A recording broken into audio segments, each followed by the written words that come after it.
Ngiyababingelela bazalwane egameni likaJesu. Amen. Mhlanje sinesifundo la engizocela ukuba singene kuso. Isifundo sami simple and straightforward. Sikhuluma la ngencwadi azalwane ngiyaku-introduce ngo-Isaac igama usokhaba sisibongo.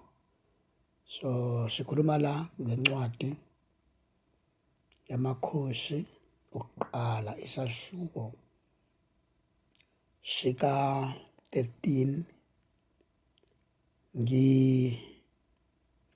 Ngithathe lapha bazalwane uverse 18. Ngicela ukuthatha uverse 18. Uthi uverse 18 incwadi yamakhosi chapter 13 verse 18 uthi, kepha wathi anginakubuya nawe.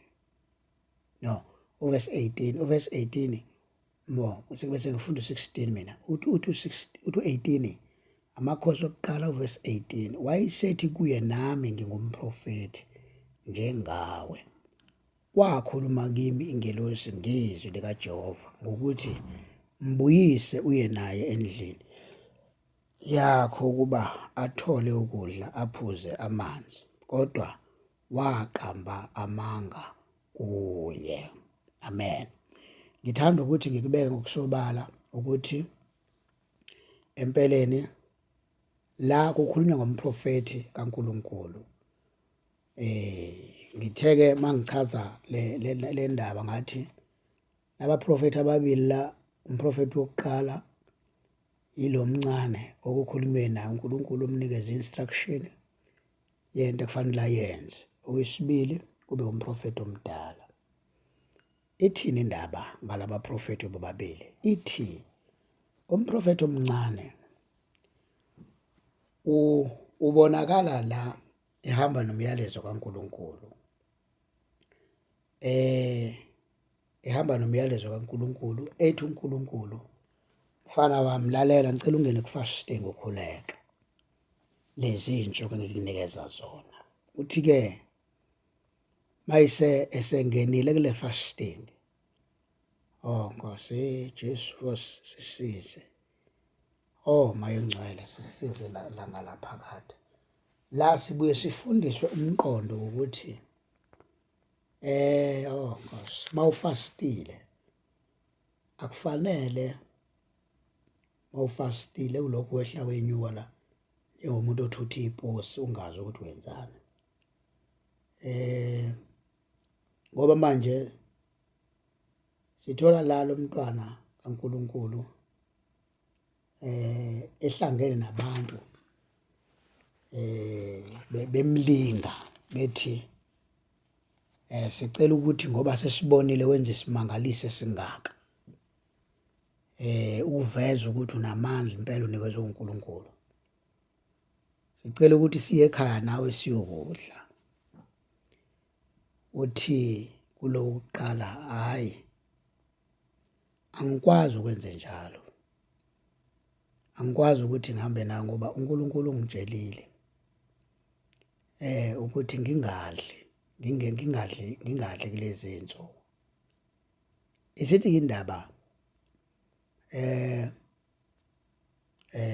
lo baba naye akhuluma naye uthi, hayi nami ngumprofeti, akumina uNkulunkulu ukhulumeni.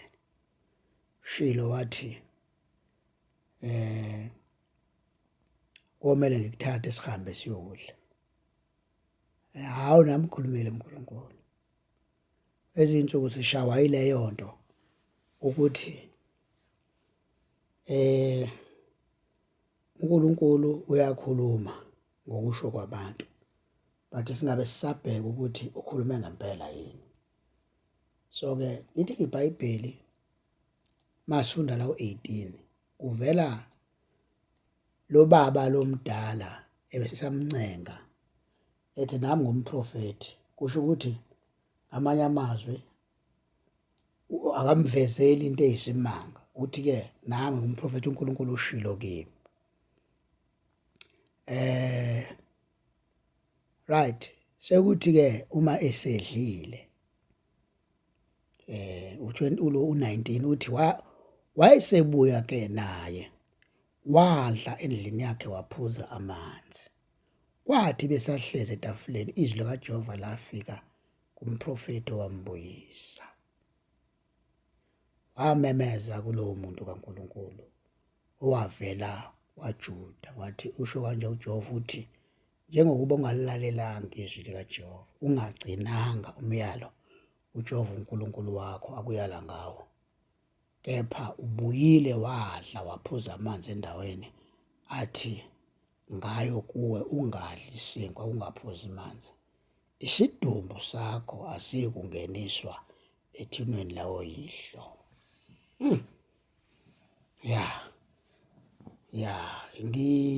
Ngingathi uma nginika le ndaba yami isihloko, bengingathi le ndaba yami uma ngikhuluma kanje, qaphela ukuthi ukhuluma nobani izinto zikaNkulunkulu. Qaphela ukuthi ukhuluma nobani. Qaphela futhi ukuthi uthini kubantu. Ngoba sibona uSamsoni egundwa inwele, egundwa etsheliwe. Ngoba ngokweBhayibheli lithi uSamsoni abazali bakhe bamtshela, bathi awukwazi ukuthatha intombazana yamaFilistiyani, uyazi ukuthi singu-Israyeli.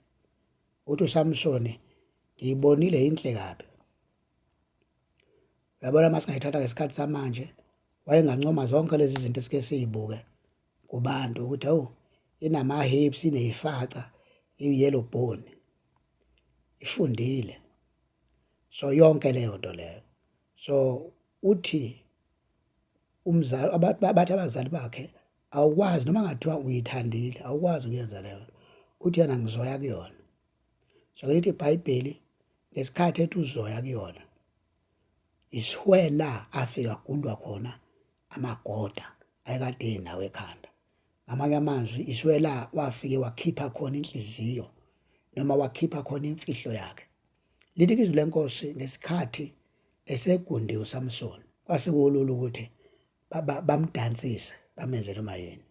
So there's a danger of izwi leNkosi uma likhulumile nomuntu in these days, ukuthi ahambe ephafuza la endleleni, ahambe ekhuluma yonke into ayitshelwe uNkulunkulu. Sidinga ukuqwasha ngalezi zinto because ziyingozi. Asikwazi ukuthi si-expose what God has told us ukuthi sikwenze noma sikukhulume kubantu abafanelekile sikukhulume kubona. So ithini le ndaba njengoba ngiyiqoqa ngilanda uSamsoni, ithi kumele uma ungumprofethi noma uwumntwana kaNkulunkulu, kufanele ube nazo izinto eziyimfihlo zakho